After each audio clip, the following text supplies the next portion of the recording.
I just had a revelation. Okay, I've been on Twitter a lot, so you can tell I'm mentally stable. I just realized that you guys don't like being black.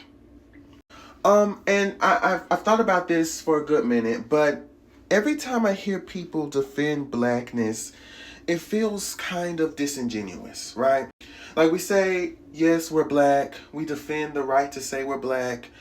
But I've noticed that because of the origins of blackness, being something that was created by white supremacists, it was used to dehumanize us. The whole thing: slavery, racism, Jim Crow, segregation, da da da da da da. I had to realize that maybe subconsciously, even though we out loud are proud about our blackness, there is some form of self hate, right?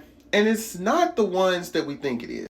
Yes, you have the Candace Owens and you have the other people that I don't know their names, and the black conservatives or black people who pat themselves on the back for being part of the bourgeoisie. You have that. But I'm talking about the ones that act black. I'm talking about the ones that's in your hoods. I'm talking about the ones that are stereotypically black. I'm talking about the ones that they are part of this idea of blackness, right? They are successful in it. They don't talk, like a valley girl, and they're not in the suburbs, and they don't grow up in white communities. They grow up, around black people. They go to public schools that's predominantly black. It's all black. They go to the cookouts, family reunions, da da da da da. And you would assume that these people do not have any form of self-hate with blackness, considering that they are in predominantly black communities. However, that's just not the case. Half of the people that represent the black community, unfortunately, are in the entertainment business, right? And so there's a reason why you see a good amount of rappers end up being some of the biggest people who do not like their own communities, right? Who end up endorsing different types of people who don't care about their communities, because it's all about the money, right?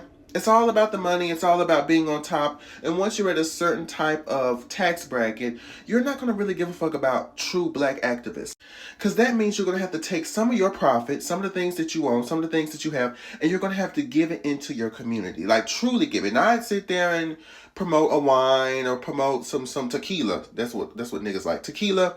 Not promote some of these other things. No. Like, actually do the work. Actually build, right? Even Umar Johnson, right? Dr. Umar, he said that he was going to build a school. The school has yet to be built. Now, he's had donations. He has people who still support him to this day.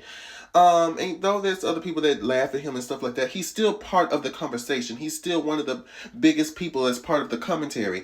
And yet, the school has yet to be open. You can't make this up. You can't make this up. And so when we get on to social media in the last couple of days, we've been having these debates between black men and black women. Black men don't like black women. Black women don't like black men. I said, because a lot of you guys do not want to deal with that internalized self-hatred, especially the black men. Do not want to deal with the fact that, yes, you do represent blackness. You are stereotypically black, yet you still subconsciously, something within there causes you to not want to associate fully with blackness, or want to be with somebody who is away from this overt sense of blackness, right? And it's an uncomfortable situation, but it's something that needs to be talked about. It's not always the ones who just so happen to be biracial, just so happen to grow up in predominantly white schools. Sometimes it's the niggas in the hood. Okay, bye guys.